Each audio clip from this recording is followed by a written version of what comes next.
4 अगस्त 2019 श्रीनगर घाटी में एक अजीब सी खामोशी थी। उस रात जम्मू कश्मीर के हर बड़े नेता के घर के बाहर सुरक्षाकर्मी तैनात थे।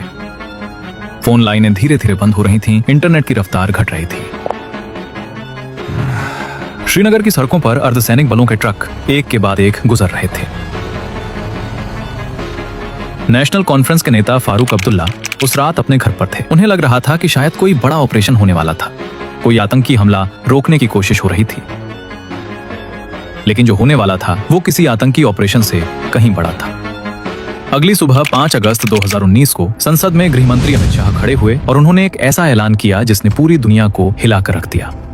अनुच्छेद 370 जो 70 साल से जम्मू कश्मीर को भारत के बाकी हिस्सों से अलग रखता था, वो खत्म हो चुका था। पाकिस्तान में हड़कंप मच गया, विपक्ष सन्न रह गया, दुनिया भर के मीडिया चैनल चिल्लाने लगे। लेकिन दोस्तों, जो देखा वो सिर्फ एक झलक थी। असली कहानी उससे 5 साल पहले शुरू हुई थी। उन गलियों में जहां कोई कैमरा नहीं था, उन कमरों में जहां कोई माइक नहीं था, और उस एक शख्स के दिमाग में जिसने ये पूरा खेल बिना किसी को बताए खेला। उस शख्स का नाम था अजीत कुमार डोभाल। सन 1989 कश्मीर घाटी आतंक से जल रही थी। पाकिस्तान की खुफिया एजेंसी ISI ने एक ऐसी चाल चली जिसने पूरी घाटी की रंगत बदल दी। हजारों कश्मीरी युवाओं को सरहद पार ले जाया गया, उन्हें हथियार दिए गए, उन्हें भारत के खिलाफ लड़ने के लिए तैयार किया गया। कश्मीरी पंडितों को रातों रात घर छोड़ना पड़ा, सैकड़ों बेगुनाह मारे गए। घाटी की हर गली में मौत का साया था। उस वक्त इंटेलिजेंस ब्यूरो IB के एक सीनियर अधिकारी दिल्ली में बैठकर यह सब देख रहे थे। अजीत डोभाल। वो भली भांति समझते थे कि कश्मीर की असली बीमारी सिर्फ आतंकवाद नहीं बल्कि अनुच्छेद 370 है। ये वो कानूनी कवच था जिसकी आड़ में पाकिस्तान दशकों से अपना स्लीपर सेल और प्रोपेगेंडा नेटवर्क चला रहा था। अलग झंडा, अलग संविधान, इसने एक ऐसी जमीन तैयार कर दी थी जहां अलगाववाद की जड़ें मजबूत हो रही थी। डोभाल जानते थे कि 370 के रहते कश्मीर का दर्द कभी खत्म नहीं होगा, लेकिन उस दौर में ये महज एक दूर का सपना था। 2014 भारत की राजनीति में बड़ा बदलाव आया। नरेंद्र मोदी देश के प्रधानमंत्री बने और उनका पहला सबसे कड़ा फैसला था अजीत डोभाल को राष्ट्रीय सुरक्षा सलाहकार NSA नियुक्त करना। जब डोभाल साउथ ब्लॉक के उस दफ्तर में पहली बार बैठे तो उनके सामने फाइलों का अंबार था। पाकिस्तान की हर हरकत का रिकॉर्ड, कश्मीर के हर जिले की रिपोर्ट, आतंकी संगठनों के नेटवर्क के नक्शे। डोभाल ने एक एक फाइल पढ़ी और जो पढ़ा उसने उनके भीतर एक निर्णय पक्का कर दिया। कश्मीर को बदलना है जड़ से। लेकिन डोभाल ये भी जानते थे कि ये काम रातों रात नहीं होगा। इसके लिए चाहिए होगी धैर्य की एक लंबी लड़ाई। उसी दिन से शुरू हुआ एक ऑपरेशन जिसका कोई नाम नहीं था। 2015 से 2018 के बीच डोभाल ने सबसे पहला काम किया कश्मीर के असली हालात को समझना। वो खुद श्रीनगर जाते, लेकिन सरकारी काफिले में नहीं, बिना बड़े प्रोटोकॉल के। कभी एक छोटी गाड़ी में, कभी हेलीकॉप्टर से किसी दूर दराज जिले में उतर जाते। उन्होंने अलग अलग तबके के लोगों से मुलाकात की, व्यापारी, किसान, युवा, पुलिस अधिकारी, सेना के जवान, यहाँ तक कि वो लोग भी जो कभी पत्थरबाजी में शामिल रहे थे। डोभाल जानते थे कि कश्मीर की समस्या सिर्फ पाकिस्तान नहीं है। असली समस्या है वो नैरेटिव, वो कहानी जो दशकों से घाटी के युवाओं के दिमाग में बैठाई गई थी कि कश्मीर भारत का हिस्सा नहीं है, कि भारत कश्मीरियों का दुश्मन है, कि आजादी सिर्फ बंदूक से मिलती है। इस नैरेटिव को तोड़ना था। डोभाल ने एक के बाद एक कदम उठाए। पहला कदम आर्थिक। कश्मीर में विकास परियोजनाएं तेज की गईं, सड़कें बनी, रोजगार के अवसर बढ़े, घाटी के युवाओं को मुख्य धारा से जोड़ने की कोशिश हुई। दूसरा कदम खुफिया। IB और रॉ के नेटवर्क को कश्मीर में और मजबूत किया गया। हर आतंकी संगठन के हर छोटे बड़े नेता पर नजर रखी जाने लगी। तीसरा कदम सबसे जरूरी, अलगाववादी नेताओं की फंडिंग काटना। ये वो काम था जो किसी ने पहले करने की हिम्मत नहीं की थी। सालों से हुर्रियत कॉन्फ्रेंस और दूसरे अलगाववादी संगठनों को पाकिस्तान से करोड़ों रुपए मिलते थे। ये पैसा हवाला के जरिए आता था। इसी पैसे से पत्थरबाजों को हायर किया जाता था। इसी पैसे से घाटी में अशांति का माहौल बनाया जाता था। डोभाल ने NIA और ED को आदेश दिया, इस पूरे नेटवर्क की जड़ काटो। और 2017 से 18 में जो हुआ उसने अलगाववादी नेताओं की रातों की नींद उड़ा दी। एक के बाद एक छापे, हवाला नेटवर्क का भंडाफोड़, पैसों के लेन देन के सबूत, गिरफ्तारियां। वो ढांचा जो दशकों में खड़ा हुआ था धीरे धीरे टूटने लगा।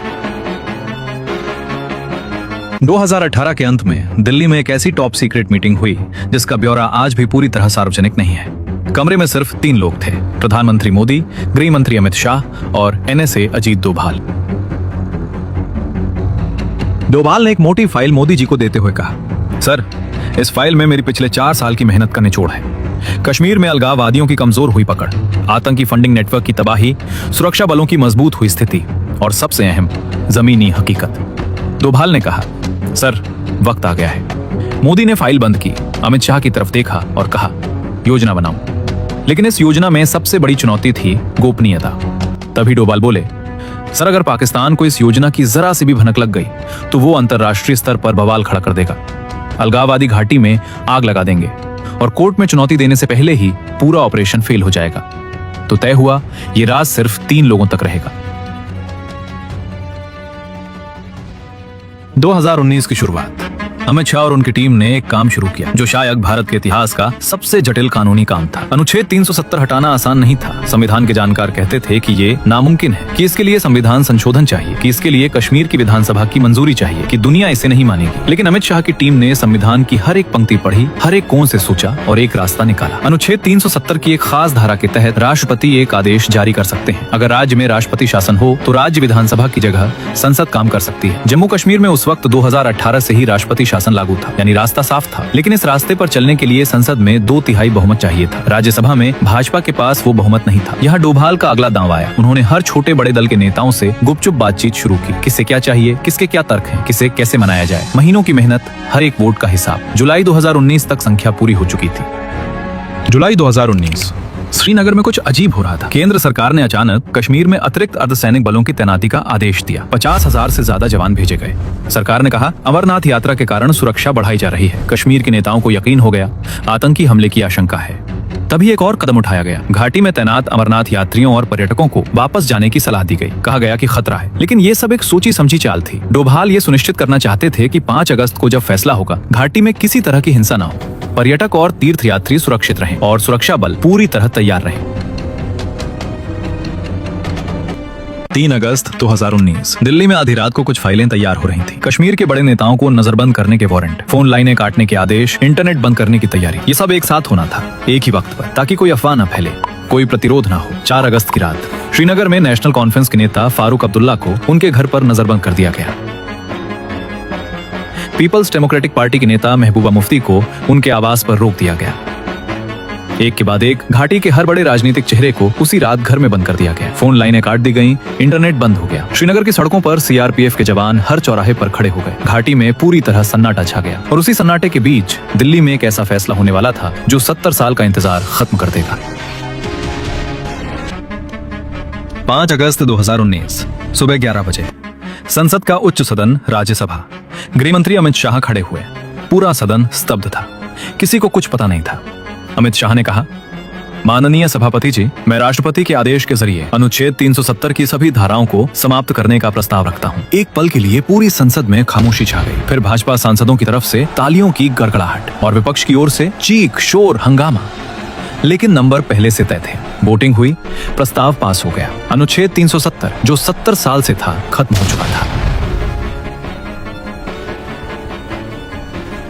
जब यह खबर पाकिस्तान पहुंची तो उधर भूचाल आ गया। पाकिस्तानी प्रधानमंत्री इमरान खान ने संयुक्त राष्ट्र में गुहार लगाई। पाकिस्तानी सेना ने आपात बैठक बुलाई। पाकिस्तानी मीडिया पर एंकर चिल्ला रहे थे कि अब जंग होगी। लेकिन जंग नहीं हुई, क्योंकि डोभाल ने वो सब पहले से कर रखा था, जिससे पाकिस्तान के पास कोई रास्ता नहीं बचा था। अलगाववादी नेता पहले से निपटाए जा चुके थे। घाटी में सुरक्षा बल पहले से तैनात थे। अंतर्राष्ट्रीय कूटनीति पहले से तैयार थी। चीन ने आपत्ति जताई, लेकिन भारत ने कहा ये हमारा आंतरिक मामला है। अमेरिका ने कहा ये भारत का लोकतांत्रिक फैसला है। पाकिस्तान अकेला खड़ा था, बेबस। पाकिस्तान को उम्मीद थी कि कश्मीर में आग लग जाएगी, लोग सड़कों पर उतरेंगे, हिंसा होगी, भारत सरकार को पीछे हटना पड़ेगा। लेकिन ऐसा नहीं हुआ। श्रीनगर में धीरे धीरे पाबंदियां हटी, लोग घरों से बाहर निकले, बाजार खुले। हाँ, शुरुआती कुछ हफ्ते तनाव रहा, इंटरनेट बंद रहा, लोगों में नाराजगी थी। लेकिन वो बड़ी हिंसा जिसकी पाकिस्तान को उम्मीद थी, वो नहीं हुई, क्योंकि डोभाल ने पिछले 5 साल में वो जमीन तैयार की थी। अलगाववादियों की पकड़ ढीली थी, आतंकी नेटवर्क की फंडिंग काटी जा चुकी थी, और सबसे जरूरी, घाटी के आम लोग वो दशकों की हिंसा से थक से चुके थे। अब वो चाहते थे कि उनके बच्चे स्कूल जाएं, दुकानें चलें और उनकी जिंदगी आगे बढ़े।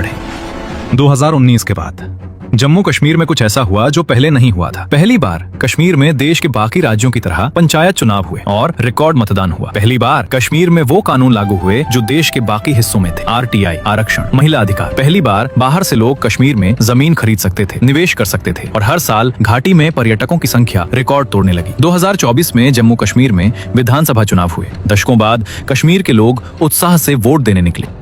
दोस्तों, ये सिर्फ एक राजनीतिक फैसले की कहानी नहीं है। ये उस आदमी की कहानी है जो दशकों पहले एक रिक्शे पे बैठ के अमृतसर की गलियों में घूमा था, जो मिजोरम में जंगलों में गया था, जो पाकिस्तान में 7 साल रहा था।